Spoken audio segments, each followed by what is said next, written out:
everybody, so I'm reviewing Smashing Pumpkins' new album, Monuments to an Elegy, and you know, with the Smashing Pumpkins, you never know what you're going to get. Who's in the band is a common question that Billy Corgan probably gets asked.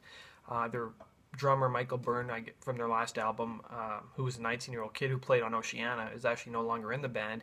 He's been replaced by Motley Crue drummer Tommy Lee, and then the only remaining official members of the band, of course, are Corgan himself as well as guitarist Jeff Schroeder.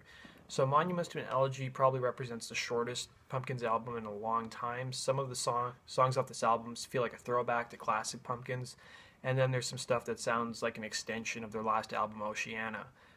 There's definitely an element of grandiosity or grandiose with some of these songs, but it's to a point where it doesn't feel like it's bloated or too indulgent. The album opens up with the song Tiberius, whose riff sounds something you hear probably from the 90s era of the Pumpkins, along with a piano that gives the song kind of a fresh feel. The next song after that is Beige, which was actually the first song released off the album, and the song's actually really grown on me.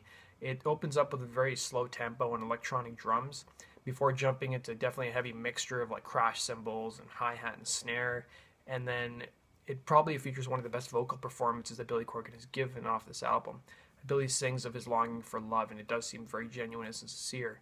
The next song, Anise, is probably the one song that seems horribly out of place on this whole album. It almost has like a poppy dance kind of feel to it, and there's tons of synths and electronic effects. And for some reason, the bass line sort of reminded me of Another One Bites the Dust by Queen. It didn't keep my attention like the first two songs off the album. The next song probably sounds like a relative of the song Zero, and I'm talking about One and All. The riff is very similar to the song Zero from their 1995 album, Melancholy Infinite Sadness, and it's one of the better examples of classic 90s Pumpkins off the album.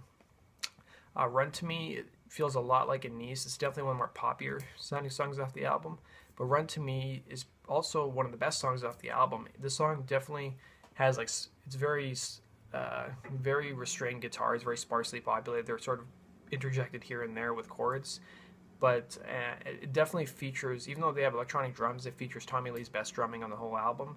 And this song is something I think Pumpkins fans either are going to love or hate, because it's very different from probably what they've heard before. Drum+Fife is another great song off the album. It's got just this catchy hook and infectious chorus. I think that's what Billy's going for in this whole album. It's just about getting a catchy hook right off the bat and keeping you for the entire length of the song. Monuments is probably one of the worst songs off the album. They have a really good arrangement, but it just seems like they threw a synth in there for the hell of it, and it just completely ruins the song. It's one of the weaker songs off the album. And then Anti-Hero, and then Dorian is probably also another forgettable song off the album. It's just way too repetitive.